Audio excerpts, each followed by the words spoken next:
Back to another edition of the podcast. It's been very inconsistent, as you can tell. We didn't go live last week, but we are back. Myself and Paul previewing all the games in the National League. And there's certainly a lot to talk about tonight. Before we do that, please remember to check out our sponsors, Cards Accepted. There's a link in the description. Get 50% off your order. No contracts or monthly fees. But Paul, before we get into all the Vanarama drama, how's it been going at your side of things? Yeah, it's good, mate. Not too bad at all. So glad to be back after a week off. So games are coming thick and fast, aren't they, at the moment? So it's kind of hard to keep up with what's happening on the field as well as what's happening off it. Yeah, and we're not just, probably everyone thinks we're probably on about Southend, but there's also other clubs now. There's a lot to talk about. Of course, we obviously talk about the National League, but we still have to keep an eye out on probably Paul more the National League South and me the National League North. But something that would have gone over both of our heads, I'm sure, Paul, you'll be well aware of this, is what's been going on at Scunthorpe. Now, before we get into focusing on the National League, coming to the live chat, I just want to get your thoughts on that, because they had bad ownership under Swan. They managed to get rid of him. They've made some extraordinary signings at the start of the season. It looked like they were going to be the team to beat, and they still may be, to be fair. And suddenly, within a few days and maybe a few weeks even, the club looks in turmoil again. And now they're leaving Glanford Park for the first time in their history, and they're going to be ground sharing with Gainsborough. And no disrespect to them, but one, you don't want to leave your own ground and travel all that way. But two, playing your football at Gainsborough, for me, isn't really a Scunthorpe United. What's your take on just the whole situation? It's absolutely bonkers, isn't it? I mean, the fella that sort of taken over went in there because he left another club. I can't remember which one it was, to go to Scunthorpe and laid out below, wasn't it? Yeah, laid out all these promises, and it seemed like it was the right fit because Peter Swan had sort of had almost run the club into the ground. But ever since those revelations made, or allegations really made by The Athletic online in relation to some sort of fraudulent activity and everything else that Hilton has supposedly committed, it's just unravelled. It's just in an awful sort of short space of time, really. As you say, they've signed some huge names at that level on big contracts, I would imagine, and they're not. This isn't what those players signed up for, without a doubt. With all due respect to the players they've signed, they're not going to want to be playing the home games at Gainsborough Trinity in front of an awful lot of less supporters, I would imagine, than would be at Glanford Park. But it's just the whole thing, isn't it? Hilton coming back and allegedly making these comments on Twitter to fans, banning fans just because they happen to have a different point of view to the chairman, even though these views weren't particularly nasty or vindictive or slanderous. And then shutting the Twitter feed down, reopening it, and then coming out today and saying that he's going to pull all his funding, and the club have had to turn around and say we're leaving Glanford Park because of the ownership issues. And I mean, it's absolutely crazy. And we saw them sort of capitulate last season, didn't we, Luke, in the National League, and just not get to grips with it. And you'd have thought they were sort of there ready to come back, but could be they're going the other way down again. It's a sad state of affairs. Southend, Scunthorpe, you've had it in the past with Halifax. Aldershot had it, back sort of 20, 30 years ago. Oldham to a point. The fans are the ones that miss out. And to put in that statement, well, we still need you to come along, otherwise it will affect the playing budget, is almost putting pressure on the fans to turn up. Thing is, though, the Scunthorpe fan base, they're that well supported that I actually genuinely think they'll get some half-decent attendances at Gainsborough. I reckon there'd still be, I still reckon there'll be over 1,000, maybe 1,500. And they might also be fans who want to just go and watch Scunthorpe, who are from Gainsborough as well. So I still think they get fairly decent attendances, but it's just a horrid situation. And it's frustrating me so much because it's happening to so many clubs. And as soon as, there's red flags, isn't there, when when the owners are coming in and no one's particularly checking up about them. It doesn't feel like anyway. And you look at these Premier League sides and I think, how dare do, Manchester United, Liverpool fans, Chelsea fans complain about their ownership when you look at sides like Southend, Scunthorpe, Oldham in the past, Halifax, Aldershot, even the sides that have obviously gone extinct, like your Macclesfields and your Buries, who've had to reform, like your Halifax and Aldershots. It just extremely frustrates me, to be honest. Of course, I think the majority of you who are in the stream are probably aware that I did like a mini documentary on Southend situation, and it's got a good reception so far. So thank you very much for the support on that. I do hope it gets, the media exposure, this Southend situation it deserves, and I do hope what I've done kind of played a part in getting it out there. Of course, I don't think it's going to make much of a difference in the grand scheme of things, but I think it'll educate the National League, maybe from what they've heard from other Southend fans. And it was good because all the fans that I did interview all seemed to knew what they were talking about, and they were all very passionate as well, which, that's what you don't want. You don't want to be turning up to an interview and the guy at the other side of the screen not being very passionate about his club. So, yeah, it was very enjoyable recording it, and then to get it out now. So go check that out if you haven't already after this video. But before we look at the live chat, because I know we're nearly 10 minutes in and we haven't even looked at what you guys have been saying yet, I've got some news. The Football Content Awards. I have made the finals for the best non-league podcast. I've made the finals for that. So a massive, I know it's a bit of a cliche, but I couldn't have done it without you guys. And I really, really do appreciate the support. But I need one last favour. We're about halfway there now. One more favour. After this podcast, please head over to the Football Content Awards and vote for me in the best non-league podcast. It'd mean the world. I'm just happy to be there, but to win it as well, I do genuinely feel with the support we've got and how good you guys have been, that we've definitely got an opportunity to maybe potentially, without sounding arrogant here, maybe win it. And I genuinely do think that we've got the opportunity to do that. But yeah, massive thank you to everyone that's voted for me so far and nominated me. But yeah, Paul, then we'll have a look at the live chat. We'll see what these guys have been saying, because they are what make the podcast. So yeah, we'll have a look. And the first person into tonight's live stream is Up the Massive Dale. Oh my God, we've got this again. And then we've got he's put like a massive comment out saying we all hate Oldham, and then he's used like a link. I think a link or something. I don't even know what he's on there, to be honest. And then we've had, good to have this podcast back. I've missed it for the last 2 game weeks. Imagine the documentary took up most of your time. Yeah, thank you for understanding. Yeah, it has, to be honest. And obviously, I've just started my A-levels at college, and that's been quite stressful getting to grips with everything. So, yeah, it's took up my time, but I'm just happy to be back and speaking to Paul and, of course, you guys. Bobby's back again, saying evening to everyone. Ian's even in the live chat, who's our regular Notts County listener. It's good to still see fans of Notts and even Wrexham still tuning in every now and again. And Ian's one of those who's always in the live streams. And then we've had Keza, who's in, and he's put hello. Stingem, from the other side of things, we've talked about the promoted side, but there's also the sides who've been relegated as well, still joining us. I know we had a Scunthorpe fan in the other week and a Maidstone fan again tonight. Evening, gents. That's a Tottenham fan, but I do hope you have a non-league team as well. But yeah, evening to you too. And then we've had Hayden, who's a Halifax fan, saying, how are we, lads? We're good, Paul. Are you good? Yeah, all good here. Brilliant. And then we've got Ian, who's come in and said, great Southend video league, and good luck to all Southend fans next week. I hope you get your club back. Yeah, that's something. Before we move any further on, there's obviously rumours and quite, I think, reliable sources, including Chris, has also put a statement out himself about this Southend takeover being nearly done. How much would it mean to Southend? And what are your thoughts on that? Do you think that it's going to happen? Well, I think the only fly in the ointment is Ron Martin, isn't it, Luke? So, yeah.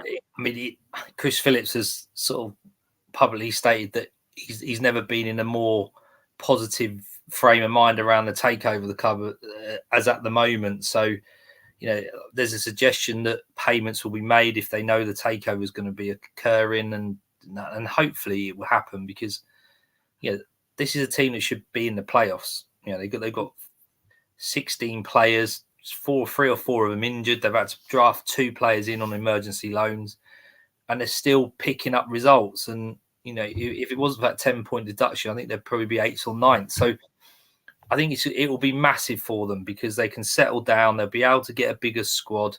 They'll no doubt have players in mind that they want to go and recruit, and they've probably got players that want to come and join who just can't physically at the moment because of the rules. So not just for the fans, because I think that's the biggest thing. The fans will have a football club to support. But in terms of their National League survival and stability, it's key that October the 4th comes and goes and they're still going. And I think if embargoes are lifted, we'll see them sort of push way up the table and be more than safe. Playoffs may be a bit of a tough proposition because of the 10-point deduction, but I think it's looking positive. So I think we just got to all hope that they're still in that league on October the 4th. Yeah, we certainly do. And I know from what I said when I was speaking to Chris, and to be honest, I was trying to get that documentary out like as soon. I think it was yesterday. There were all the news coming out that there were going to be a takeover, and of course, me and Paul both here want sort of Southend to have this takeover as soon as possible. But I was there thinking, the worst timing possible. I've got to rush this now and get it out. But I managed to get it out in time, and now we can both just sit here and look forward to hopefully see Southend getting taken over. But the fans, were, I think, clueless about any takeover like being this close, or when I spoke to them, none of them felt like they wanted to publicise that because of understandable reasons anyway. But I think, Chris mentioned that the fans, the actual players, we've got all the foundations to be a very successful football club now, better than we've been in a number of years. But all we need is a chairman that can pay his bills and just that stability. And if they can have Justin Rees, now I don't know his financial situation, but he can't be any worse than Ron Martin. Let's put it this way. I think he would give them that stability and, maybe give them that opportunity to climb as a club up the leagues, because they are another club, a club in the long list in this league that deserve to be in the Football League. Lloyd has come on and said, here he is, the Dorking fan. And then we've had Mickey, who's come in and said, I want to be adored, from the trailer. Mickey, I would pay to see you sing that song with your Geordie accent. And then we've had Lloyd, who's come in and said, Ebbsfleet United, it's happened again. Of course, Dorking beat Ebbsfleet. We'll come on to them. We'll have a final quick look at the live chat. There's a lot of people in tonight as well, over 50 of you, and we're only 15 minutes in. So, that's brilliant. It's great to see the support. And yeah, thanks for all the votes, like I've mentioned, and thank you for supporting the podcast. Phil's coming. Oldham sell out 3,000 plus Dale in 4 hours, taking over your town again. That is, I remember seeing that, and in 4 hours, I don't care the distance. That is exceptional support. That's a game that I'm kind of like thinking, maybe as Halifax are at home, is that a game that I might miss to go to this one as a neutral, because the atmosphere from both sides of things for this game will be incredible. Of course, it's a long time off, but is that a game that you'll be looking out for, Paul? Oh, without doubt. I mean, if you think they're almost 2 heavyweights in the National League, aren't they? Rochdale just come out of the Football League, Oldham a couple of years away from that. Both vying to get back into the playoffs, both with massive fan bases, sort of locally. I mean, I don't know whether it's suggested that it's a kind of a derby, but clearly the appetite to go and watch, take 3,000 away from home, it whets the appetite of the Oldham fans. So it's certainly one that the National League sort of need in terms of big games, isn't it? And it should be a good one. Yeah, it certainly will. It'll be an incredible atmosphere, I would think that. Mr. Lucas coming in and said, good evening, everyone. Well, we are on some run at the moment, 7 unbeaten in the league, hopefully 8 come Saturday. You know the drill, once again and again, no pressure whatsoever. Gates said, we'll come on to them very shortly. because they're another club that I don't think we've given enough respect so far, or maybe not respect, but not talking about them enough. And then we've had saw you in the Stones bar, Paul. We were woeful. You boys never had to get out of second gear. Yeah, you won that game, didn't you, against Woking? Because I remember you dropped me a message saying that, Woking were poor. Yeah. I mean, I'll talk about Woking a bit more when we go through the predictions, but yeah, they were particularly poor, and surprisingly, and just seemed laboured. They look like an aging squad. They've got a big squad. I mean, there's 4 ex-Stones in that squad. Not one of them was even on the bench. So that goes to show they've got got 4+ players not even in the team. Listen, Wealdstone haven't done brilliantly defensively recently, apart from maybe a 3 or 4 minute spell. Woking didn't really put them under any pressure, and I was very, very, very surprised. So I think their fortunes have got to change sooner, or else that manager's going to be under a little bit of pressure. And Ali should have come and said hello. I'd have said hello. Yeah, you should do. If anyone sees, myself, anyway, you can come and say hello. And I believe, Paul, you're the same as well. Yeah, it'd be great. As long as you buy you a drink. Yeah. No, listen, it's nice to know people are watching, listening in, tuning in, adding value by sort of commenting. So, yeah, if you happen to see me at a Wealdstone game, then please come and say hello. I'll be happy to have a chat about anything, to be honest. Yeah, and then we've had, hi, Luke, up the Chesterfield. Hope we can keep the run going. They remain top of the National League, Chesterfield, finding ways to win. And it's something we keep repeating, but they seem to keep winning. And they've got one of their bogey sides, haven't they, on Saturday against Maidenhead? The one side they've never beaten away from home in this division. I think the first time they ever got a point off them in this division was last season. But I think if there was ever going to be a time that Chesterfield were going to beat Maidenhead, it would be Saturday. And then we've had hi guys from another Chesterfield fan.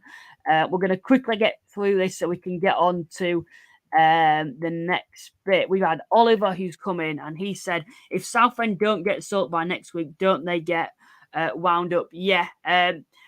Personally, I don't think it's going to happen. Even if Ron Martin's still in charge, I think he'll find the money. So no, not if they don't get sold, but I think it's a certain bill that they need to pay, or debt that they basically need to pay. And then we've had Callum who's come in, said, evening lads. We've had VNL Inside Central's come in, not VNL Insider. Hi everyone, hope you's having a great evening. Thank you for that, and same with you. And then we've had shouldn't have been able to buy Scunthorpe in the first place. And then we'll have, I love this comment by, I think I'm going to like this comment by Keza, if it shows here.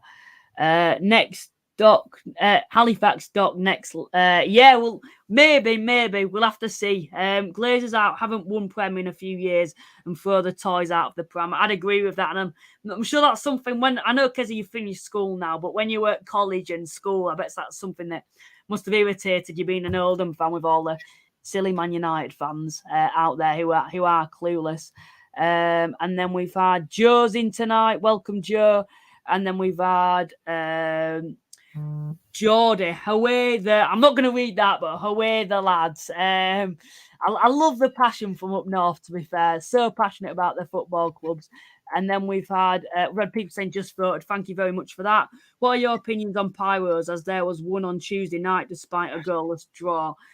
It depends what I'm supposed to say anyway. So, Paul, I'm going to put the pressure onto you. What's your opinion on Pyros? Listen, if someone wants to choose to waste their money, buy one and throw one on the pitch on a 0-0 draw, let them crack on. Clearly, there's a safety issue with them. Otherwise, we would allow them. There's no doubt, and they add to atmosphere, and they create atmosphere and a bit of drama. But they're probably a little bit unnecessary. But that's just me being a bit of a Grinch. But they're okay until someone gets hurt, and then obviously there'll be a whole thing around why are they ever in the ground at all. So, they create atmosphere, they add to it. But if they're not there, I wouldn't be missing them. Yeah, I think I'm probably going to the opposite way. I think that I get why they make them illegal, and it's basically because if they were legal, then it'd just be going crazy, wouldn't it? Because everyone would just be having them because they do add to the atmosphere, and that's when danger happens. But I think for your big games, when you know when to expect them, like Oldham v Rochdale, like Rochdale v Halifax, like Aldershot v Woking, for those derby games or your playoff matches even, you know they're going to be there. But for games on Tuesday nights against Dagenham, when there's a proper low crowd that was horrendous, to be honest, I just think it's a little pathetic, to be honest. Maybe I'm just being a bit overcritical there, but that's just my opinion.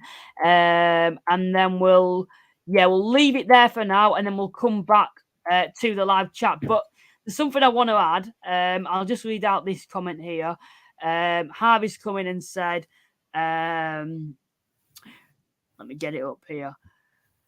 So slow, my laptop. That's because Woking were missing half of the squad with injuries. But I'm kind of wanting to start something a bit new. For those who probably might see Talk Sport just after games, they always do these things called hot takes. And that's something that I want to add. So I'm going to try add that, maybe get some background music. But for now, I've got three major topics that I was sent in by a mate of mine who takes a close eye on the National League. And these were his three hot takes. He said, Oldham are still going to compete with Chesterfield for the title. Kidderminster are already relegated, and it's Millington's last game for Halifax on Saturday. Now, you guys get your thoughts in. The first one I'm going to talk about is Oldham are still going to compete with Chesterfield. Now, they've won the last 3 games on the spin. It's interesting to see how quickly it can change because they were in a relegation battle and now they're above Halifax, who had a brilliant start to the season. Paul, I'm going to ask you that. Do you still think they can compete with Chesterfield, or maybe not compete, but finish second maybe this season? Yeah. Listen, there's clearly a feel-good factor with David Unsworth going, bringing Steve Thompson in or keeping him on, and their fortunes have changed. There's the feeling around the fan base on Twitter seems much more positive. That always helps when you win games, and clearly the players are buying into whatever Steve Thompson and Neil Redfern are doing. They're 16 points behind Chesterfield as we speak. Now, I know it's not Chesterfield they probably have to catch, but if you look at the league, they're still a huge amount of points behind being second, which is 26 points. So it's 10 points. So listen, one step at a time. We said last week or the week before, you've got to get Oldham, have got to get out of the bottom half of the table, out of the bottom 4, etc. Then they've got to hit the playoffs. And if they're in the playoffs, they've then got to squeeze and push to try and get to that second place. It's not unsurmountable. I think the next appointment is crucial for them, whether it be Steve Thompson or they bring someone in new.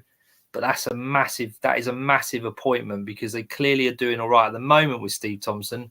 But we always see this new manager bounce, don't we, Luke? And how long will that last? So it's not to say it's not doable, but I think it's probably a bit of push at the moment. Give us 10 games and we may be reevaluating the Luke because they've gone 10 on the spin and won and picked up another 30 points and they're towards the top end. So listen, the next few games and the next appointment is crucial for them. Oldham have been in this league for just over a season. Down to the second season. Chesterfield have been here for 6 seasons. Well, I think this is the 6th season actually. It might be the 5th. No, I think it is the 6th actually. So Chesterfield, have got more experience of this division. I think it's their time. They're a couple of years ahead of Oldham. I think with recruitment, they've been building to this for a long time. And now that Wrexham have Notts have gone, there's a massive opportunity for them. And personally, I think Oldham, you already see the gap. It's a massive gap. And I just don't think they're as good as Chesterfield at the end of the day. Even basically, if the season started again now, Unsworth wasn't there, I would still back Chesterfield to finish above Oldham. There's the question about Steve Thompson, though, isn't there? He's done an exceptional job so far. 3 wins on the spin. Maybe some Oldham fans will want to be more ambitious, maybe is the word, and bring in a manager with more experience, maybe, and has proven in the past with other clubs and maybe a bigger name, maybe some might say, but then others would would probably say, you know what, Steve Thompson's doing a good job. We don't need to rush into appointing a permanent manager. Let's keep him on for now. Paul, I'm going to ask you the question. Would you be keeping Steve Thompson on for the moment, or would you think we need to find this manager? So it's a really difficult question, because how often do we see, not just in the National League, but, across the football pyramid, caretaker managers, interim managers, short-term appointments that do very, very well, get the full-time job, sign a 3-year contract, and then they just, after 4, 5, 6 months, dip away, and then they're being replaced again. It does happen. Eastleigh are in a very similar situation with Richard Hill, I think it is, down there at the moment. They're picking up results. Their performances are getting better. They don't have a permanent manager. Yes, fans at that time are going to be turning around and saying, let's appoint them. They're 3 wins on the spin. Eastleigh let's appoint them. But it's just so difficult. But that's not to say that they won't get appointed and push on. But invariably, it never seems to work out too well, unless anyone can sort of sway me another way. I think they've got to go and appoint somebody else. Yeah, well, like you've said, there's always a new manager bound, but at some point, when you lose a game or two, that reaction under an assistant manager who's not a permanent manager, that's when you start to struggle. Eastleigh's another talk we're going to come on to probably when we go on to the actual games and preview them, because they haven't appointed a manager yet. Of course, there's a player that we actually need to talk about who signed for them, who I think is an exceptional, smart signing for me. For Eastleigh, but we'll probably move on. We'll have a look at what the live chat has said, and then we'll move on to the second hot take of the week. Someone else has come in that I can't read that actually. Sorry. Can you read that, Paul, for me? It's just I can't see it. Yes, it's the Arthur. Thanks for taking points from Barney last weekend, Luke. Fingers crossed that Southend and Scunthorpe find a way to keep their clubs alive. Yeah, let's hope so. We'll move on to what people have been saying, and let's have a look. And then we've had Richard who's come in. Oldham are too far behind. And then we've had an Ebbsfleet fan throwing a pyro at a Dawkins pitch caused Dawkins to win the National League South playoff final last year. And then we've had Callum who's come in and said, Oldham are going to lose games, as are we. Just don't think they'll catch us up. Yeah, I'd probably agree with that. The same guys come back and said, yeah, Paul, I'm going to need your help again here. Yeah, no, it says that the 3 games Oldham have won have been at home to York, Oxford and away to Kiddie. These are not tough games, and even Unsworth may have won them. Listen, the Awful Dodger's got a fair point. I know he's a Chesterfield fan. He's got a fair point. The 3 wins. As a caretaker manager, you'll take those 3 sort of fixtures, wouldn't you, in terms of as a start? And it's tough to say they're not tough games, but they're winnable games and they won them. So, listen, they're going to have harder tests coming up for Steve Thompson and Neil Redfern, starting on Saturday with Wealdstone. But yeah, it will. We'll see how they get on the next few weeks if an appointment's not made. Callum's coming and said, if anything, I'm more concerned about the teams already around us. Fair enough. And then I'm going to need your help again here with Hayden's comment. Yes, the thing with Millington is I feel he has the potential to take us places, but he just can't. And maybe a change would be good at the Shay. I'm 50-50 on the decision with Millie. Yeah, that is something we're going to come on to. So we'll probably move on. We'll come back to Oldham as the live goes on. But I need to get on to the next hot take, and that is, are Kidderminster already down? Now, they're the lowest goal scorers in the division. They've scored 6 goals in a total of 12 games, which is horrendous. You're going to be scoring something like 23 goals. Your average to score by the end of the season. It's concerning because I knew going into this season they lacked firepower up top, and I think everyone did. But you would have thought as the season progressed, when they've realised that themselves, they'd try bringing a striker. I don't know if it's because they don't have the funds to bring in a striker or what, but I wouldn't just say the striker, I'd say creativity as well. I think that they're lacking with the chances as well. Very concerning for Kidderminster. And it's very underwhelming, I'd say, with Kidderminster's this season, because it took them a very long time to get out of the National League North, and they were probably one of the biggest clubs in that division and belonged in this division and should be able to hold their own in the National League. But it's been so underwhelming with the business that they've done. With that fan base behind them, I'd be so disappointed as a Kidderminster fan. Do you agree that Kidderminster could already be down? Listen, it's too early to say they're already down, but to be only on 7 points after 12 games, and I'm just looking at their results here. They lost to Gateshead 3-0 away, which is no disgrace. They lost to Ebbsfleet away 3-0. Apart from that, they don't let many goals in. So the goal scoring is the issue. And as soon as you let a goal in and you don't think you can create and score, like we said a couple of weeks ago, Lou, with some of these teams around the bottom end of the table, you're going to struggle, because you're minus 3 points on the game as soon as you let a goal in. If you think you're not going to be able to get a goal back, to lose 2-1, 2-1, 1-0, draw 1-1, lose 2-1, 0-0, lose, draw 0-0, and lose 2-1. They're only losing by the one goal.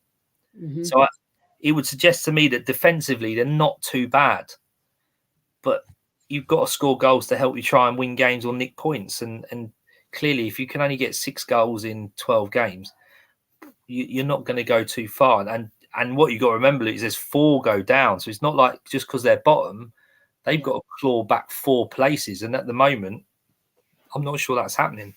That's why I think they genuinely just lack quality. I don't think it's that maybe they're underperforming. I think the squad's just not good enough for this division.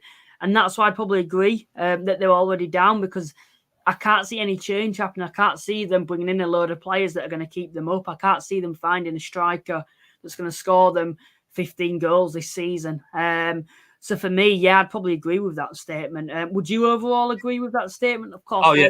Games in. Yeah, I think so. I mean, nothing's ever a given, right, until we know when it's going to happen. But to think they played 12 games and they've won 1 game. They go another 12 and win 1 game, another 12 win 1 game, another 12 win. That's essentially a quarter of the season, and they've won 1 game. They're going to win 4 games all season. If you win 4 games all season, you ain't staying up. Simple as that. We've had Hayden who's come in, and he said, Kiddy do look terrible, to be fair. We've had Keza who's come in and said, Kidderminster look decent on Tuesday, not the easiest to break down, just nothing going forward. Yeah, that's the problem with them.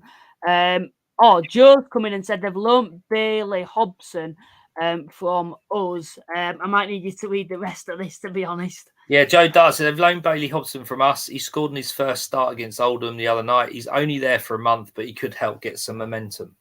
What's your thoughts on that then? Well, clearly the manager's having to look at what's available in these squads that higher up the league and try and get some faces in that might build a bit of momentum. I think they're going to need more than one, aren't they? More than one player. The problem you've got though, Luke, and no disrespect to Kidderminster, but if you're in a relegation scrap, our EFL team's going to start loaning young lads out of academies to go and try and play in that. Is it the right sort of environment to try and learn sort of men's football or league football? So, trying to attract players is going to be a more difficult proposition when you're propping up the table, unless, of course, they're paying out some good money. They're going to have to go to the likes of Bailey Hobson, because these guys need game time. They're under contracts elsewhere. They're not getting game time. They need to be in the shop window. So, it may be that Kiddy go and get 2 or 3 more in the next few weeks and sort of freshen the squad up and hope that they can get a bit more creativity. But you're going to need more than just one player. This is where sides like Gateshead and Altrincham will probably thrive, I think, is because, yes, they're overachieving, maybe some will say, but what they can do is sides from the EFL will think, I want to loan them out there. There's a massive bounce about them at the moment. The foundations are clearly good. There's no issues off the field as far as we know. I'm going to loan them out to a Gateshead or an Altrincham, and this is why what will probably be good for them. The likes of Ollie Crankshaw, if Altrincham had a horrendous start to the season, do I really think Stockport would have loaned him out? No, of course he is injured now, so in hindsight it's irrelevant that, but still it's just a point I've just made. But Mr. Lucas said Kidderminster looked terrible in some places, made our job so much easier. I think you beat them by 3-0. Final one then is Millington's last game for Halifax going to be on Saturday? Now, I think either way, if we win or we lose, I think he'll still be there. I'm going to give my point across about him once I've heard from yourself. Do you think Millington's going to be there after Saturday, and do you think he's the right man for Halifax? If I'm pretty honest, I don't know enough about Halifax, and what I know is from what you sort of convey and talk about. But the biggest challenge that Halifax have is that there seems to be a disconnect between the team and the manager, a little bit like David Unsworth was, but not quite as heightened as that, to that level. And he's always going to be up against it because there's apathy sets in. People don't turn up on a home game on a Tuesday night under lights when the weather's still mild. And then because of that, the players are showing inconsistency. Is that because there's a feeling of that sort of disconnect? Is there, there's no sort of sense of fans getting behind them? What has caused what is a really difficult one, and it may be that Millington, being the manager, is the one that probably has to be the change to see whether that's a catalyst for more positive things. Yeah, I really don't know. He's won the FA Trophy for your club last year. That's not to be sniffed at. He had a really good run at the back end of last year. Recruitment, was it good enough? Only you and your fan base can sort of comment. But I think they need to stop being consistently inconsistent. And then so be it. What I'd just say on Millington is, I think I've got different opinions. There's things that I disagree with what Millington's done so far. There's things I agree with. Do I think he gets too much stick? In my opinion, yes, I do. Different Halifax fans will have different opinion. That's totally fine. But I think what we've got to realise is we haven't got a decent budget, and when we're getting 1,200 at home, which has been, I think that was the lowest crowd at Halifax that I've actually seen since I've been supporting them. Since I've been going to watch Halifax, when you're getting those sort of crowds, that's not going to help the financial situation at the club. We're crying out for a striker, yet we're getting 1,200 at home on a Tuesday now. That is horrendous for a former Football League side. Bosworth, for me, who's the owner, for those who don't know, I think that what the problem that we've got is he restarted the club when it didn't look like no one else who had suitable funds would actually, and he's actually got us in a very good place considering that we were in the ninth tier when we reformed. He's got us back to a fairly decent position where we actually went bust. Of course, we've got those ambitions to get back into the Football League where we spent the majority of our history prior to basically being liquidated. But the problem that we've got, we don't have the budget, and at the moment with the fan base, we don't have the fan base to get promoted or even be competing for promotion. The recruitment in the summer, yes, wasn't the best, but Bosworth isn't, I don't think, a man that's prepared to put loads of money into this football club. There's talks about different people coming in who are prepared to purchase the club, but to be honest, I haven't heard anyone out there that said, yeah, I want to buy Halifax Town, to be honest. And the reason is behind that is we don't own the football stadium. Why would you buy a football club where you don't own the stadium? Because there's nothing there that's worth anything at Halifax. So I do think the fan base are overcritical because he has got quite a low budget. Yes, I think the football's not the most attractable, but maybe some would say we're spoilt because we had such a good manager in Pete Wild, and now Millington, I won't say he's doing an awful job, but we're not at that same level with the quality of players and probably the overall ability in the squad. Maybe we're a bit spoilt now, and we expect that every season we should be getting over 80 points. And to be honest, not even your big clubs in this division like your Oldhams and Chesterfields would say that they have expected that every single season. So for me, yeah, I do think they're a bit spoiled overall, the fan base, but it's each their own. If people are out, Millington out, I'm fine with that. The only problem I've got is when you're booing the players off the field when it's not that they're not trying, it's not that they don't care. They clearly do. I think they haven't been a team apart from Pete Wild's last season with the club where there's been a group of players that cared as much as these lads. But the problem is we're lacking quality going forward, and I don't think we've got the funds to bring in a striker that's going to score us enough goals. So that just be my take on it. That's me waffling enough there now. So we've got one more comment, and then we'll get on to the predictions. Will Solihull ruin Ardley's day on Saturday? We're going to come on to that very shortly. Right then, we'll move on to the next game. We'll move on to the predictions, sorry. So this is the predictions league at the moment. Paul, you've had the best week that either of us have ever had. That's the wrong one. That's weeks ago. You've got 15 points.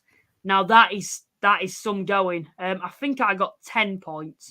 So not a bad week for myself, but for you, that is extraordinary, I'd say. 15 points. How many can you get in total? I think, can you get...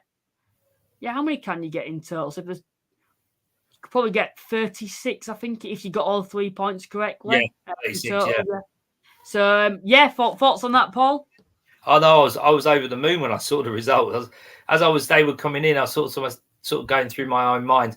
Well, I think I had that, and I got a draw for that. And yeah, what I was disappointed in, Luke, was that you still got 10 points. I thought I'd really done well and sort of smashed you out of the park. But listen, you picking up 10 points is a decent turnout as well. So let's see. I know we haven't done it for a couple of weeks, so let's see how we get on this week. Yeah, I know there were a lot of my games for this game week. It was the game week when Halifax played Chesterfield, and they were like a lot of the games like one. I needed one goal, and I would have got, instead of 1 point, 3 points. And for you, I think you only got like probably 5 of the 12 games actually where you even got a point from it. But I think 3 of those games you got maximum points. Yeah. And so very, very good game week from yourself. Just finally, before we do go into the game week predictions, I'm going to ask, can everyone who is watching at the moment, we've got over 60 people watching, please can you like and subscribe to the podcast? If you're watching this afterwards, let me know your game week predictions below. For those that are obviously joining us live tonight, get your predictions in the live chat as we go through each game. But yeah, remember, this is the only place on YouTube that brings you a live stream every single week where you get to get your thoughts on your team and the National League as a whole. So let's get into the predictions then. So the table, Chesterfield remain top. Like I've said, Bromley are going strong. We haven't really mentioned them. They're one of the most informed sides in the division. Solihull are still unbeaten. Woking have struggled in recent weeks. Rochdale are still going strong. Halifax have slipped down. And, of course, Oldham are climbing up that table. And as we can see at the moment, the 4 sides that are going down, I think, Paul, I have a feeling that apart from Oxford, and I think if I swapped Fylde and Oxford around, you'd get all those predictions correct for who'd go down this season. Not in order, but I think that's so. You're happy with that so far, although it's early? Yeah, I mean, the table's starting to take shape, isn't it? In essence, where everyone believes that they should be finishing and fans believe they should be finishing. There's a couple of anomalies, but it's not surprising the teams that are near the bottom. It's not surprising the teams that are near the top, apart from maybe a couple. So, listen, we haven't hit the bad weather yet, the cold weather, and I know some teams are suffering with injuries and suspensions, but we haven't sort of got into that fully. So it's got a time to change. Yeah. I know someone's coming and said, hi, gents, Chesterfield at our bogey team Saturday. We have never won at Maidenhead. Yeah, we were mentioning that at the start of the stream. We'll get on to the predictions then. So, of course, Chesterfield are the highest scorers and Gators they're second at the moment. They're scoring goals for fun. They're actually joint. I didn't read that correctly. They're actually joint. First game then, Fylde versus Woking then. Woking out of form at the moment. Fylde have got a little bit of form. I think they've picked up 4 points in the last 2 games. I've gone for a draw for this one. I think I went 2-2. Fylde often score a lot of goals, but they also concede a lot of goals. And Woking, I think, will be looking to try pick up at least a point in this game. How do you see this one going? Yeah, I've gone 1-1. Yeah, as you say, Fylde have got that little sort of small run of form going. They are at home. listen, Woking defensively weren't too bad the other night, which I watched, but they were fairly toothless up top. And yeah, they are struggling with injuries. They haven't got Grego Cox playing, haven't got Reece Brown playing. Robinson was on the bench, so I'm not sure if he's fit or not, or whether he's out of favour. So, you know, they clearly are a team that are struggling for a bit of form and injuries. But yeah, I think Fylde at home, they'll nick a draw. It'll be low scoring. It'll be 1-1. Yeah, well, right. So these are the final predictions, and before we move on to the next game, they're all the predictions there. Also, just credit to Non-League Bible as well. If you haven't checked out his content, go over to Instagram and Twitter, and you can find his content there. He's promoting the podcast on his social media, so thank you very much for that. And I do think we've got a few extra people in tonight, maybe because of that. They're all coming in now. The predictions at 1-0, 3-1. And then we've had 1-0 there. Right then, next game then, Aldershot versus Dagenham. Aldershot are a side that are on a bit of decent form at the moment. We always say that they're inconsistent, but they're definitely playing better, more attractive football than what they have in the last couple of years under Widrington. At home to Dagenham out of form.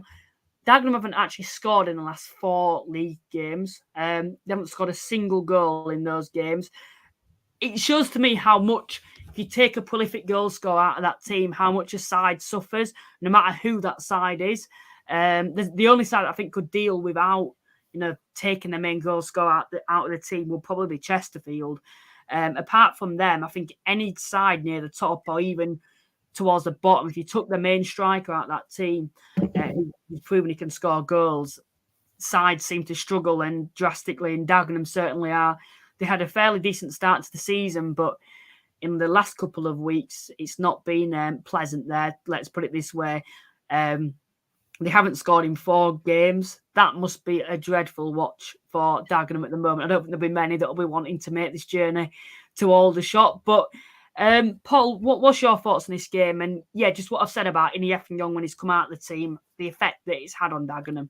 Yeah, I mean, obviously I saw Dagenham play down at the Vale early in the season. They beat Wealdstone, and they were really industrious, really organised, hard working. Ben Streven seemed to have them sort of playing for each other, and they seem to be really positive. I think it's probably the last game they won, I would suggest. So it's surprising to hear they've not scored in the last 4.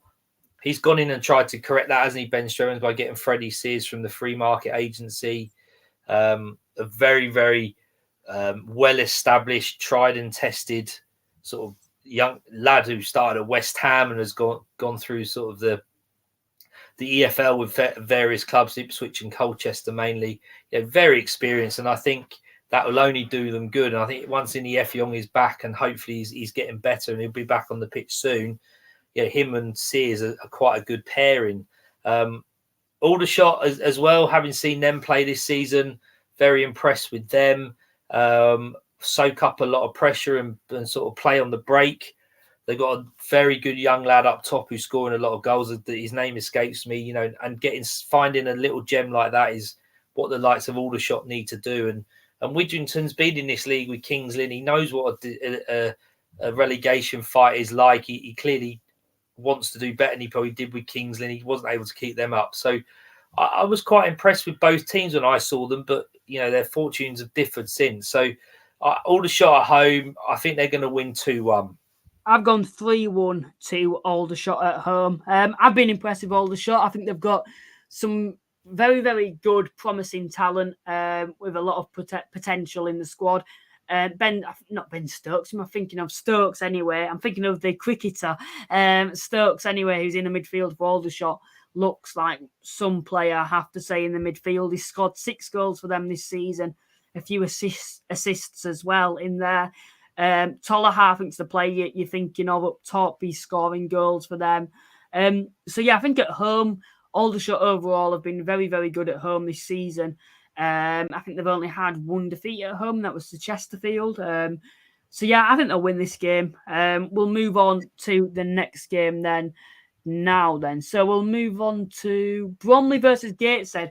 I would say, maybe at the start of the season I wouldn't have said this, But I think now this is probably the game of the game week. Two informed sides. I think both have got exactly the same form. Bromley, I believe, are unbeaten in, if I can just remember here, get it up here. Bromley are actually unbeaten since the 12th of August. And Gateshead, I believe, are actually unbeaten since... I should have had this prepared. They haven't lost in 7, so... 7, yeah. So, yeah, 2 informed sides here. I can't really think of a prediction and go for either side to win, to be honest. We're going to go for a 1-1 draw for this game. A massive shout-out to Gateshead on Dinanga, top goal scorer in the league at the moment, and Bromley, fair play to them because they had a bit of a difficult start, but they've turned it around. So, yeah, Paul, I'll leave it over to you. What are your thoughts on this game? Well, I think you're right, Luke. Two teams banging form. I mean, if anything, this should be the game that's on the telly on the weekend. Bromley, surprisingly, are on this run. Having seen them early in the season, they were a little bit indifferent, but both teams are just playing superbly well. They clearly have got a huge amount of confidence. I've gone for Bromley 2, Gateshead 3 because they're both liable to be able to score goals. Gateshead have scored 17 in 4 games, which is ridiculous. So it's a high-scoring win for Gateshead, and that's just because Gateshead just are that little bit more informed with scoring goals than maybe Bromley are. And they've obviously, and the thing is with Gateshead is they're scoring these goals to clean sheets as well, or letting one in. They're not winning 4-3 or 6-5. They're winning 6-0, 4-0, 3-0, 3. So defensively they're as strong as they are offensively. So and yet Bromley are very good defensively, or seem to have sort of sorted that out. So you're probably right, Lou. It probably could be a 1-1 draw, but I've gone with a 2-3 reverse to Gateshead. At least you haven't copped out like me. You've gone for a side to win, but I think this will be a draw, to be honest. Of course, both sides often score a lot of goals, but Bromley are also very good defensively as well. So, yeah, I think it'll be a 1-1. We'll move on to the next game then now. If we can get it up here. Ebbsfleet Bournemouth. So take it away, Paul. What are your thoughts on that game? Two sides are obviously struggling at the moment. Listen, I mean, Ebbsfleet, you've got to give them the benefit of the doubt. They're newly promoted. They're finding their feet. They're picking up points here and there. They're at home to a team that are really struggling. I mean, Boreham Wood, when we sort of said the league is settling down and you're expecting teams to be where they are in the league, Boreham Wood are one of those anomalies. With all due respect to Gateshead, they're probably one of the others. You wouldn't expect them to be in the top 4 just yet. And you'd imagine Boreham Wood and Gateshead should be in reverse position. So, listen, Luke Garrard, I think he's under a little bit of pressure. There was some notes that were written in a programme recently by Boreham Wood's chairman, Danny Hunter. And, reading between the lines, he's having to sort of ask questions of Luke Garrard and his squad and the recruitment that was made over the summer. It clearly hasn't been good enough in the right areas. He's alluded to the fact, the chairman's alluded to the fact that it's as much as his problem as it is the manager and the squad. But clearly he's been in charge for 25 years. He's going to outlast the manager. So I think if Boreham Wood don't start picking up points, then Luke Garrard is going to be under serious amount of pressure. That's not to say that if he was to lose his job, that he wouldn't be wanted by others. But first of all, he needs to start picking up some points for Boreham Wood. And I've gone with an Ebbsfleet win 2-0. I think purely home advantage in this case will probably do them good. I have seen them. They do play good football. And I think they'll just be playing on Boreham Wood's poor run of form and they'll get a win. I'm going to disagree. I'm going to go for another draw, and I promise it's the final draw. I'm going to predict every other game I've gone for either side to win. Everyone seems to be back in Ebbsfleet. No one seems to be back in Boreham Wood. Just what you said there on Luke Garrard and him being under pressure. That's one thing I'll probably disagree with. Probably because I think Boreham Wood owe Luke Garrard a lot of respect because he's stuck with the club when there's definitely been offers out there from other clubs. So I can't see Boreham Wood letting him go because I don't think there's any other better manager at the moment. Do I think Boreham Wood are going to improve this season? I think they'll do better. They've been a bit underwhelming themselves. I think they'll probably finish mid-table come the end of the season. From what I've seen so far, players like Unlove, I expected them to really come on this season, and so far they haven't really done enough for me. The signings that they made as well. I remember looking and thinking there's some smart signings there. They signed a lad from, was it Dagenham? I think they signed a lad from, a midfielder anyway. And I remember thinking that's a brilliant signing for them. It might have been, no, it wasn't Robinson. He's gone to Woking, hasn't he? But I remember they were a midfielder who's gone to Bournemouth. I remember thinking it was a good signing that. But yeah, a little underwhelming from themselves. But I think a 1-1 draw. Ebbsfleet have fallen off a bit. I think it's telling when you start a season well, when you've got all that momentum. And I have to say, I was really impressed with how they were playing. I thought they were a side that wouldn't fall off like this. I thought they could keep it going with how they were playing football. It was so attractive, pressing football, but it's starting to get tough for them now that they've lost that momentum that they've had from gaining promotion. And they've had a few defeats, and it feels like the confidence is a little bit low now. But yeah, I think I'll go for a draw for this game. Next game, then, I think that we'll go on to is Halifax versus Eastleigh. Eastleigh were side as well. I think a bit mixed, a bit like Halifax. Had some good performances, some not so good as well. How do you see this one going? I've gone for a draw, 1-1. Both teams a little bit indifferent, aren't they, Luke? And yeah, it's hard to say. That's not the most thrilling tie that's in the game week, to be honest. And there's not a lot really to be said about Eastleigh. Still haven't had the manager, as we've discussed. If you look at Eastleigh's results in the last 8 games, they've won, drawn, lost, one draw. So there's a pattern emerging in there. Sort of, they're due a draw this week from what I remember. I haven't got exactly in front of me, but they're due a draw this week. So that'd be nine games, 1-3 drawn, 3 lost, 3. So I think, both teams are a bit shy in front of goal, but I think it'd just be a hard, not particularly fun game to watch, and it'll be 1-1. I don't think there's been one fun home game all season. That were Bromley at home, and it was just a professional performance. It's not a pleasant place to go at the moment.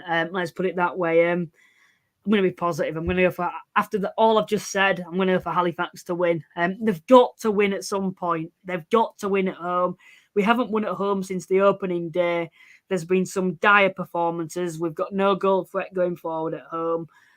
We've got to find a way to win. And if we don't win it against Eastleigh, even if we draw, I hate to think what the fan base will be like at the end of the game. Let's put it this way. So I think I'd like to think we can win this game being at home, but just on Eastleigh. Of course, Bailey Clements has come on loan, I believe, from Chesterfield. He had the reason that I think this will be such a good signing is basically he had the third highest accuracy of crosses into the box. Now, if you're Quigley or McCallum, you're rubbing your hands together basically, aren't you? Because you're basically a target man.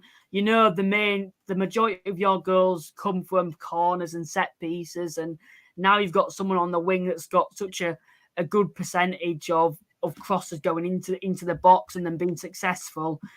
You're going to be rubbing your hands together, aren't you? And I think that'll be a good sign, and I think that's some way that maybe Eastleigh can maybe break us down on Saturday if they are to, because if there was one tiny little concern I've got about the defence, although we are the best defence in the league at the moment, if there was one, when we are conceding at home, they're all coming from crosses into the box and set pieces, and with the addition of Clements and the likes of McCallum and Quigley up top, that's when I'm starting to think maybe Eastleigh can get a goal against us. But I think it'll be low scoring. I think we can both agree. I think everyone who's watching this stream can agree that it'll be low scoring, but I think we've got to win at home. So I'm going to go for a 1-0 Halifax win. Let's just hope we can find some striker, because Paul, did you know the last couple of games we haven't even been playing with a recognised striker? I don't know if you've seen the lineups, but what's your thoughts on that?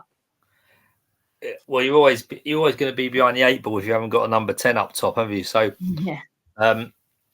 yeah, it's difficult. You know, we see the likes of Man City do it, but they've got quality all over the park. So you'd like to think as a fan that you could muster up a centre forward to at least be a bit of a focal point or target man. But listen, I think if my team, didn't play with a centre forward, there'll be sort of questions asked, and there'll be reasons why obvious reason why you're not scoring goals and not winning matches. So yeah, if it's down to injuries, hopefully you'll get your centre forward back soon. If it's down to tactical decisions, then maybe Millington's decisions have to be changed and be a little bit more forthright and attacking. But yeah, it may change Saturday. We'll wait and see, won't we? Yeah, we certainly will. We'll move on to the next game now. Hartlepool versus Dorking. Hartlepool have fallen off a cliff since they've had those injuries. I think if you're looking at this, if you're thinking of a way to get back on track, you would usually say Dorking, that's the perfect game, a game that you'd expect to win. But Dorking are on decent form themselves at the moment. How do you see this one going? I mean, I've gone with 1-1 purely because, Hartlepool are still they're still a bit of a heavyweight in the league, aren't they? And Dorking are part-time or have the hybrid model. They're doing very, very well, Dorking. They're picking up points. They're not scoring many goals. I mean, they scored 3 against Wealdstone, but apart from that, not scoring many goals. And they are, defensively, they seem to be very, very good. And finding ways to win, I guess, Luke, in their own sort of way. So I don't think they will win on Saturday, and that's purely because Hartlepool, as I said, are still that sort of big, strong National League team and should get results. And picking up points against the likes of Dorking, with no, with all due respect to them, Hartlepool will be looking at them saying we've got to get points off them if we want to sort of try and stay in that playoff position and get the second place at least, or try and push on against Chesterfield. So I just don't think Hartlepool got quite enough because Dorking are resilient and it will be a 1-1 draw. I don't know why Hartlepool haven't made the home stadium a fortress, to be honest, because they've got a terrific atmosphere there. And I think if they do, they do find that win at home coming up, then I think we will see Hartlepool back on track. They need to find some replacements for those players. It's obvious when you're watching the highlights of games. They need to find a centre half and they need to find an attacking midfielder to replace Mancini. For me, I think they'll get through this. I think they'll still have a bit too much for Dorking. Of course, Dorking, if I remember rightly, they are quite a small side. And Hartlepool, if one thing that they have a lot of threat in the air. Josh Umrah, Manny Disaruwe, they'll be looking to score against Dorking from set pieces. So I've gone for a 2-1 Hartlepool win for this game. We'll move on to the next game then. Kidderminster versus Barnet. I've gone for Barnet to win 2-0. I think they'll have too much. And Kidderminster have got nothing going forward. And I think Barnet going forward will have enough to get past this Kidderminster defence. So yeah, I'm going to go for a 2-0 Barnet win. How do you see this one going? Yeah, I've got a 3-0 Barnet win. They picked up an impressive win in midweek, didn't they? Scored 4 goals. Dean Brennan's building a very impressive side there. They seem to be showing a lot of consistency, which is something that they haven't done in the past few years. And they are a real threat, and I think they're going to be one of the top teams in this league, as much as it pains me to say it. So, Kidderminster just can't score goals. Barnet seem to be able to, and I've gone with Barnet 3, Kidderminster 0. Move on to the next game then, and we are at Maidenhead versus Chesterfield. As the Chesterfield fan mentioned, this is their bogey side. I don't think Chesterfield have ever beaten Maidenhead away from home. Maybe that even counts at home. I'll have to check that. But the thing with Chesterfield is they're finding ways to win, like I keep saying. I say it every single week, but they are finding ways to win. They're winning every single game. They've lost 1 game all season. They've actually only drawn 1 game all season. So they're basically 5 points of having maximum points so far. I think they'll find a way to win against this side. I think they've proven that they've got that quality, that cutting edge in the final third this season to put sides like Maidenhead to the sword. So I'm going to go for a 2-1 Chesterfield win. How do you see this one going? I've gone with a 4-0 Chesterfield win. Maybe a bit ambitious, but I think I didn't know this stat that Maidenhead were their bogey team, and they picked up very few points off of Maidenhead, Chesterfield. But I don't think the gap between them has been ever bigger than it has currently at the moment. Maidenhead, yes, they're their perennial, are they going to get relegated or not team. They appear to be more looking that way than maybe some previous seasons, whereas Chesterfield are looking, because the Wokins and the Wrexham and Notts Counties as well have gone, they're looking stronger than ever. And I think that gap is just, I think, going to be too much. And you're right, Luke. As much as they are a bogey side, I think Chesterfield will be too strong. I have gone 4-0. That might be a bit ambitious, but I do think Chesterfield will win. Do you have proper concerns for Maidenhead this season, being the season that they go down? Because I remember speaking to Joe when Halifax were at Wembley, and I was saying they always find a way to survive every season. And he said, yeah, but they're getting closer and closer each season to the drop. And I think he expects them to go down this season. And I think most people do, but they always have that thing in the back of their mind that they'll find a way to survive. Yeah. I didn't predict. I don't think I predicted them to go down. I predicted them to probably be near the bottom. But like you said, they're not winning. The last season they seemed to really perform against top teams and pick up really good results, and they don't seem to be doing that this year. And if you get into that wretched run of form, it's very, very difficult to sort of get to start picking up points. You've got to lose 3. You've got to try and win the next one. If you lose a couple, try and draw the next one. And they don't appear to be doing that. And coming up against Chesterfield is probably not what they want right now. The good thing about Maiden is they've got Alan Devonshire in charge, who's as wily old fox, and he knows exactly what it takes to finish 5th from bottom or above in this league. So you can never write them off. They have the ability to score a goal. So I wouldn't suggest that they're sort of doomed just yet, but it's looking more likely than ever this season than it was last. Have you just seen that there? Chesterfield, maximum points from the last 5. Maidenhead, no points from the last 5. You mentioned there the gap never been bigger.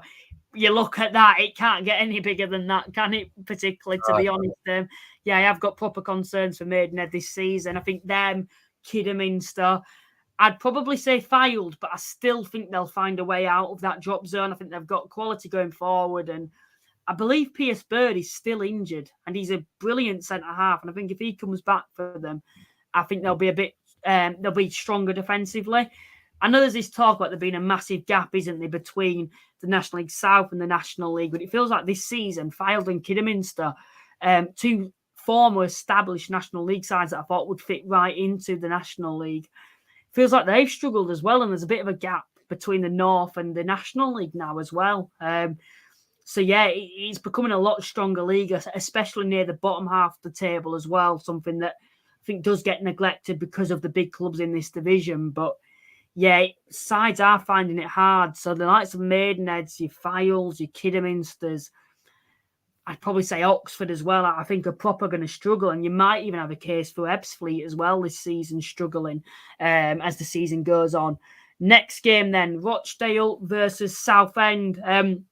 As we've got more people tuning in, of course, check out my Southend documentary once you've watched this video. There's talks about there being a takeover, literally being days away. But they've still only got 15 players. I think actually they've got less than that at the moment. I think they've got 12 players heading into this game. They've clearly, it feels like it's catching up with them. Like the lack of fitness that they've probably got because they're playing every single game. The lack of squad depth. And Rochdale, although they lost to Chesterfield, they're a very, very good side, I think. A side that I think will be in those playoff spots come the end of the season with the players that they've got going forward. And I think they'll have enough to defeat Southend. I'm going to go for 2-0 to Rochdale. How do you see this one going, Paul? Yeah, I've gone 2-1 Rochdale. I think, again, home advantage. If it had been down at Roots Hall, potentially it's the last game that they ever play as Southend as we know it. And I think if that had been at Roots Hall, it may well have been a different vibe and atmosphere. And with it being at Rochdale, hopefully Southend take a lot of fans up there and get behind their team. But like you said, week in, week out, he's probably having to play the same 11 or 12 there's not going to be a lot of time for sort of recovery. It seems to be catching up a little bit. There's a bit more inconsistency, Southend. But listen, they're doing remarkably well. As we said before, they should be sort of on 17 points and near the playoffs. So that we say it all the time, but what Kevin Mayer and Darren Curry and his players are doing and how the fans are getting behind them is incredible, considering what's going off the pitch. And, I think it may be a bit too much from Saturday. I think Rochdale will win 2-1. And let's just hope it's not the last time we talk about Southend in the National League. Yeah. I think they'll be fine. Maybe that sounds like it's silly to say, but no, I think they'll have this takeover. I'd like to think so. I don't think this will be the last Thursday night that we'll be talking about Southend. They always find a way to survive, and I'd like to think they're going to be taken over. Let's just hope so anyway. We'll move on to the next game then. Wealdstone versus Oldham. Oldham have won 3 games on the spin. Wealdstone still inconsistent, I'd say. Of course, they won against Woking, I believe, their last win, away from home. No, it was at home, Luke. It was at the Vale. Home it was. Yeah. Do you go into this game thinking, I think we can win this, or do you think probably the wrong time to be playing Oldham? And at this stage of the season, it's probably the wrong time to be playing Oldham. Yes, I mean, someone pointed out, didn't they, earlier in the stream that Oldham's last 3 wins are against teams that they should realistically beat and are near the bottom. Wealdstone are going to be that 4th team that they're going to think we could take Wealdstone. My only solace of hope is that we won and went Tuesday night, and it was a fairly decent performance, especially defensively. And the fact that Luke's 13 out of our 15 points that we've picked up have been at home. So we're making the Vale a little bit, not a fortress, but a place where we're picking up points. Now, if we weren't doing that at home, we'd be near that bottom 4 and scrapping it out with the likes of Maidenhead and Fylde. Our home form is what's keeping us in that mid-table. I don't think we'll win on Saturday, but I don't think we'll lose. I've gone for a 2-2 draw. We historically don't do too badly against Oldham. Hopefully they'll bring a few and there'll be a good atmosphere and we'll take a point off them. If we get all 3 points, be absolutely delighted. If we get a point, I'll be delighted. If we lose, then I suppose it's one of those where we probably would expect it. So I've gone with a draw, being a bit positive. I can see why, but I'm going to be backing Oldham for this game. I think I said, if I've got it here, I'm just looking for it now. I've said for this game 2-0 to Oldham. This comment here, Lundstrom being back. Now, he's a player that has had a lot of hype about it from Oldham fans and Altrincham fans when he's moved there, but he's been injured. Now, I can't see the Oldham manager playing him in this game, Steve Thompson playing him in this game, not away at Wealdstone. It's not the sort of place I would say, maybe you'll disagree here, Paul, where you bring a player back and bring him on, bring him on to get him fitness, because it's not, you probably know more than me about Wealdstone, but it's not one of the most luxury pitches, I'd say, in this league. It's a game where I just get the feeling it's not the sort of game where you're bringing injured players back. Maybe you can describe that a bit better than me, or maybe if you disagree, I don't know. I know what you mean. My sentence was slightly different in as much as that Wealdstone aren't players. They're not going to go around kicking lumps out of anybody. Doesn't matter who they are. They'll give the respect to the other team. And I think if you play Lundstrom, Wealdstone are a possession-based team. Would he be chasing a lot? Potentially. Would he, I think it would be valuable. The pitch is playing much better than it ever has, Luke. It is a little bit dry, if we're honest. It doesn't have a sprinkler system like some of the bigger grounds, but we have had rain only tonight. So, listen, I don't think coming to Wealdstone will be too bad. We're not sort of one that crashed the ball forward and push and bully and foul. But then again, if we keep possession of the ball and he's chasing shadows a little bit, I'm not suggesting they would, but would that be the best? Listen, if he's back for us against us, if he's on the bench, he's one of those players that you could bring on as an impact player and do very well.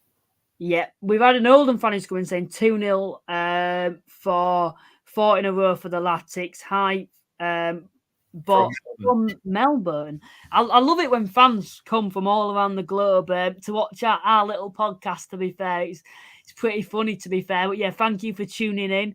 We'll move on to the next game. York v Solihull.